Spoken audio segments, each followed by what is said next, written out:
Gagawa tayo ng whole chicken, rosemary. Ito ang rosemary chicken, guys. Una, patuyuin muna natin ng tissue itong ating manok. I-dry natin siya. Hanggang loob niya. Dry natin.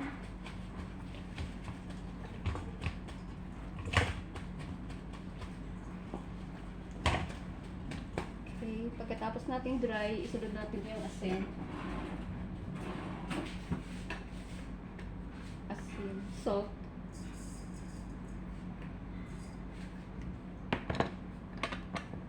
Maglagay tayo ng salt dito kasi mamassage natin yung ating chicken, labas at loob.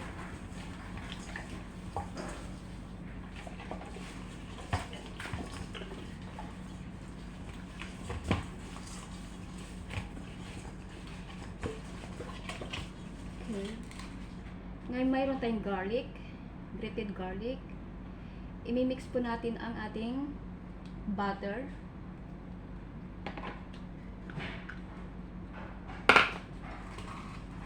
And then yung ating rosemary, lagyan din po natin yung ating butter.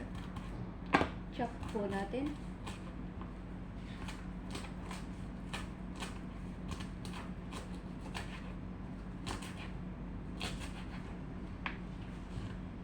I-mix po natin dito.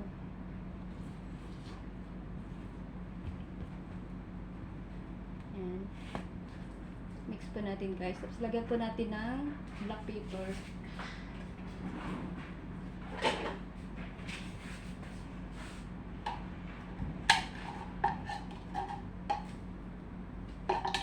Okay, black pepper, garlic, butter, and rosemary leaves.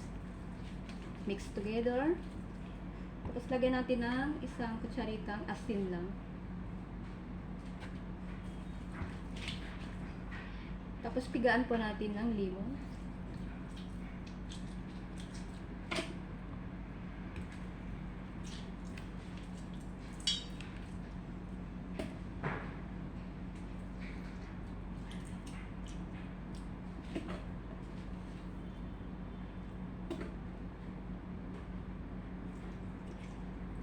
Okay. Mix po natin. Malinis po yung kamay ko, kaya huwag po kayo mag-alala.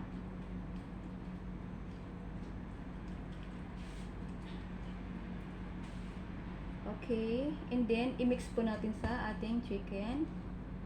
I-massage po natin. Labas at loob.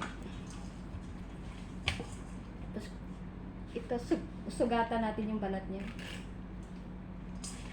Sa dalawang hita.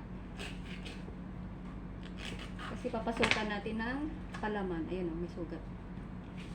Papasukan natin ng ating ginawang dressing niya. Para magkaroon ng lasa pag maluto.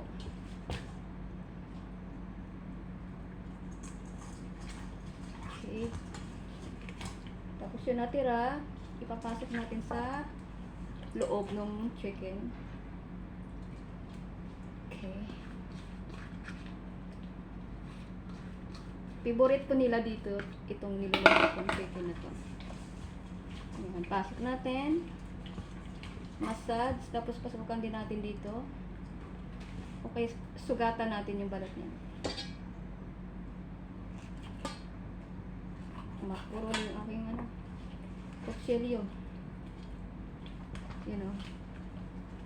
Pasukan nyo yung pinakalob ng balat ng manok. Tapos massage.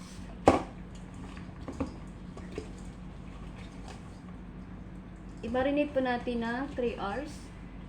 Or mas maganda overnight. Pero wala akong time mamaya kasi mamaya 6 o'clock lulutuin ko na.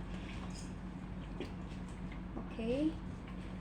Marinate na natin. Ready na yung ating chicken. Mamaya ilalagay na lang natin sa oven. Ito, natapos na natin i-marinate yung ating whole chicken. Lagyan muna natin ng oil yung ating paglagyan ng chicken bago ilalagay sa oven, guys.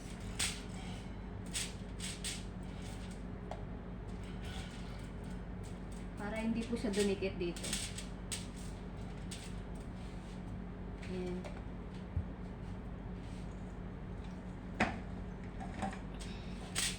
Ito na yung ating chicken.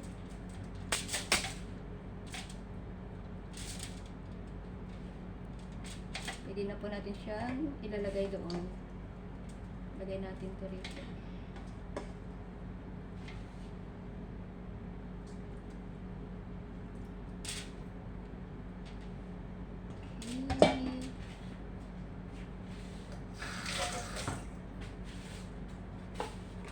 Baka na tayo ng aluminum foil para talian natin yung ating manok.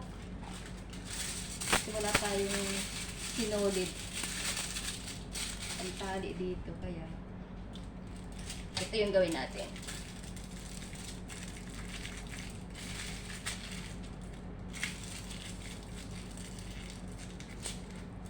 Ayan, okay na siya. Lagay na natin sa loob ng oven ng 200 degree.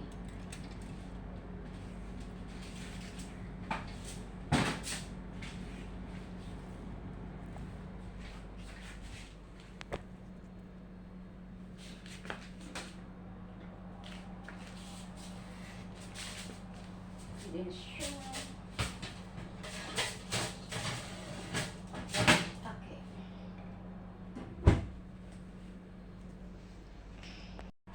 Kuhanin na natin yung ating chicken, guys.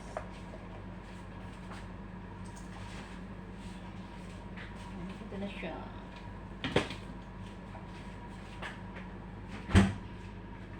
Ilagay na natin sa tamang paglagyan. Meron tayo nito.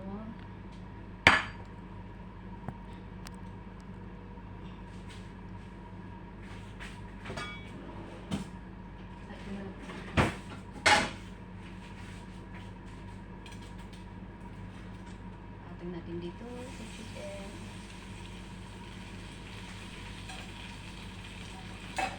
Ito na yung ating chicken.